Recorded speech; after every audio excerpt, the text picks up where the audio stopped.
In the dark forest, heavy rain poured down without stopping. A vision appeared, a lifeless schoolgirl lay there, her chest still, her face pale. With it came the sad voice of a father. "My daughter, I'm sorry," he said. His eyes filled with deep regret and sorrow. "I killed you." Minsu collapsed in the rain, his body shaking. Above his head glowed the number 1. Tears ran down his cheeks, not once, but 99 times. He cried not from weakness, but from the heavy guilt of failing to protect his daughter. But even grief has limits. Finally, Minsu stood up and wiped his tears. There was one last chance. The number 1 still glowed steadily above him. Clenching his teeth, he whispered with strong resolve. "Trust me, Dammy. This time, I won't fail you." Time rewound a few days. Minsu jolted awake in bed, confused, staring blankly ahead. The TV buzzed with breaking news, a zombie outbreak. Chaos had broken out outside the city. Zombies were everywhere. Civilization crumbled in an instant. From the hallway, Dammy walked into the room. "Dad, what are you watching?" she asked casually. She looked perfectly fine, no wounds, no fear, just normal. The moment Minsu saw her, his heart tightened. A fierce determination burned inside him. "We're going to survive this, no matter what," he said. He remembered the scene too well, Dammy dying in his arms. "Dammy, wake up. Please don't leave me alone." But for an ordinary middle-aged man and a young girl, surviving in a world full of monsters was pure hell. After her death, Minsu had ended his own life by hanging. But just as everything went black, the rope broke. Suddenly, he was in a strange place. A bright, godlike being stood before him, smiling like an angel. "You've been given one more chance," the being said. Minsu's eyes widened in shock. Is this real?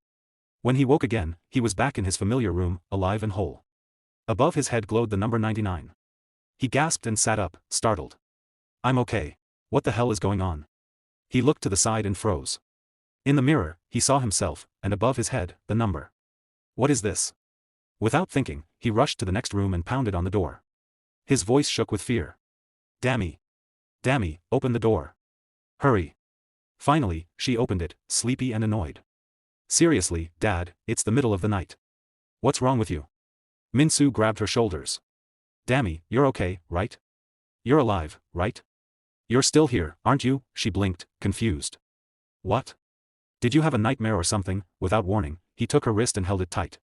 Moments later, they were both dressed and ready. They stepped out into the night. Dad, why are you acting like this?"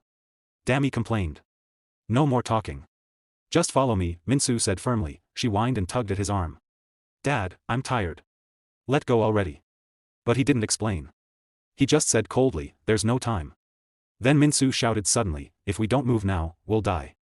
At that exact moment, a zombie lunged at him, mouth wide open. In an instant, everything rewound. Time reset. Minsu was back at the start. The number above his head had dropped to 98. His eyes widened in shock. "I'm back," he said, staring at himself in the mirror. The number had gone down. That's when a cold truth hit him. He sat still on the bed. He finally understood, that number was the count of his remaining lives. His hand gripped the blanket tight. In other words, it wasn't just a number. It was a counter, and he had 98 chances left. The scene changed. A zombie's skull shattered under a bat. This was the 98th try. Again, Minsu took Dammy outside to fight the infected. He did everything he could to save her, even on the 71st attempt, if it meant breaking his own rules. He was willing to do anything for his daughter. But Dammy still ended up surrounded and torn apart by the horde. They got separated, and both became food for the undead. Still, Minsu refused to give up. Clutching a knife, he stabbed and slashed with all his strength. By then, the number above his head showed only 50 chances left. Then another scene, one of the zombies had its teeth knocked out by Minsu. Now he had just 13 tries left, but he never stopped fighting. With a cold, blank face, Minsu struck down zombie after zombie. He raised his weapon high and swung clean, cutting one of the infected in half. Looking back, the ones behind him were already dead. But his face stayed empty, without feeling. Even with hundreds or thousands of chances. None of it mattered. The one person he was trying to save was already gone. Dammy had been infected. She was no longer herself.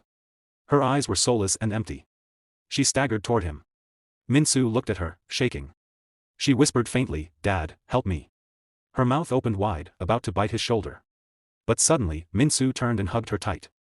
A weak father like him could do nothing but watch his daughter die again.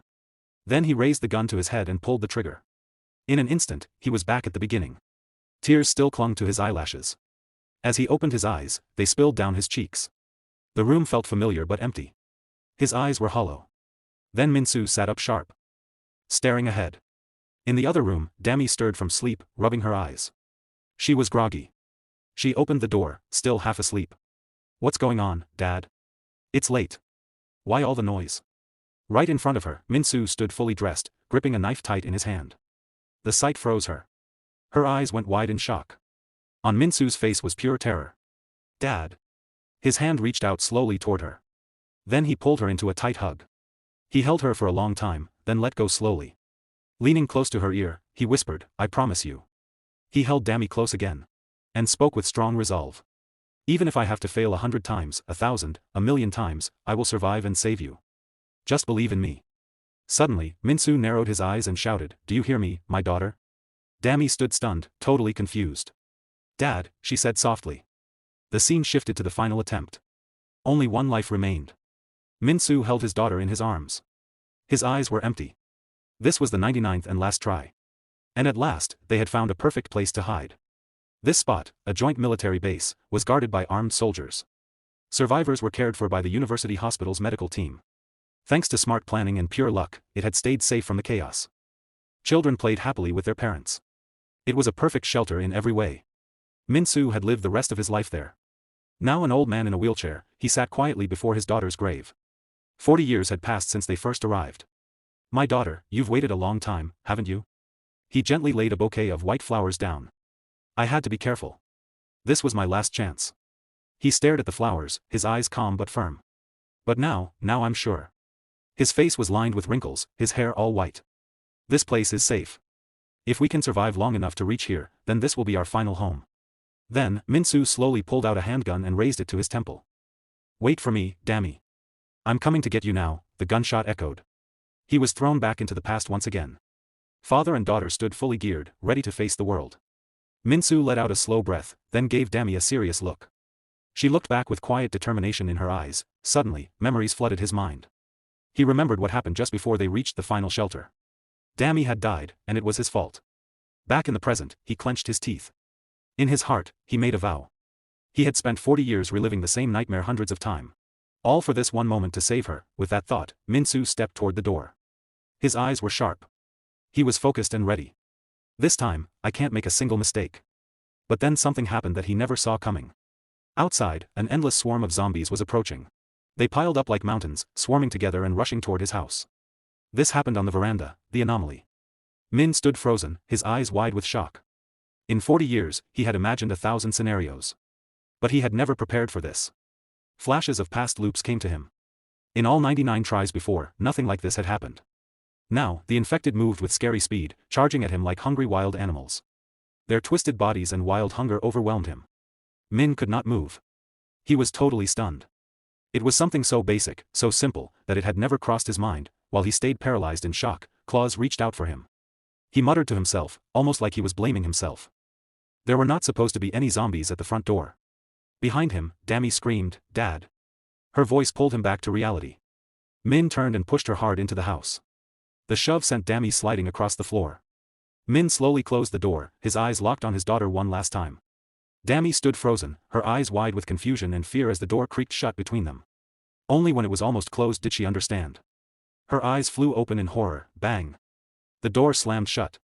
Dad, she screamed, pounding on it with her fists. She hit it again and again, her voice full of panic. Open the door. Dad, hurry. But no matter how she yelled, Min held the door tight. He refused to let go, even as the horde of zombies swarmed him from behind. Dad. The infected had already started tearing into his flesh, ripping through skin and muscle. His face twisted in pain, veins bulging on his forehead. But he did not stop. He held firm against the door. Dami sobbed without control. This pain cut deeper than anything, a pain a father had faced over and over. Min had died 99 times before. He knew the agony of death well. But it still tore through him fresh. As blood poured out, a memory came to him, a much younger Dami, just a baby in her cradle. Min had stared at her then with pure joy in his eyes. She was his reason to live. Back in the present, with death closing in, Min smiled softly and whispered to the door, Don't cry anymore, my daughter. His strength began to fade. Memories flickered like dying lights. Maybe this is really the end. Will I die for good this time? Then suddenly, his foot slammed down on the ground. No, because of you, I can do anything. Like a man possessed, Min roared as if pulling power from another world. He lifted the whole swarm of zombies on his back like they weighed nothing. His jaw clenched, and fire burned in his eyes. Even if I die 100 times, 1,000 times, it didn't matter. The undead kept coming, but he didn't falter. As long as you're alive, Min threw his head back and screamed to the sky, I can't die. And just like that, his body surged with power. His muscles swelled. His strength exploded. With both arms, he flung the zombies away like ragdolls. One bald zombie tried to rise again, snarling and opening its mouth. But Min, now almost otherworldly, zipped past it and cut off its head in a single swipe. One by one, he tore through them all. A blonde zombie lunged and sank its teeth into his shoulder, but it had picked the wrong man. Min snarled like a wild animal and bit the creature back, ripping its shoulder to shreds. At that moment, he no longer looked human, his eyes empty, his skin covered in blood. He fought on pure instinct. He threw a punch, one clean hit to the gut of another monster. 3 more zombies flew into the air, screaming. A single punch to the neck sent heads flying. Then another horde arrived, all eyes locked on one figure. Min stood there, muscles rippling, head bowed. His six-pack abs and strong arms were covered in gore. At his feet lay piles of twitching, lifeless bodies. He glanced over his shoulder. A red light flashed in his eyes, pure killing intent. The zombies froze in response. Inside the house, Dami had collapsed on the ground, worn out from crying and pounding on the door. Tears stained her face. She could barely move. Then the door creaked open. Warm light spilled into the room. She looked up, and there stood Min, but not as she remembered him. He had returned with a totally different look. Failure number 100, he said quietly, stepping into the light. And I've been given another chance. His body was torn with wounds, his eyes glowing red with something no longer human. But facing Dami, he still smiled. Don't worry, Dami. Even if I'm no longer human, I'll protect you to the very end. His voice shook with kindness. Despite everything, his love hadn't changed. Bloodied, half-beast, barely alive, he knelt down and asked softly, Are you okay, my daughter?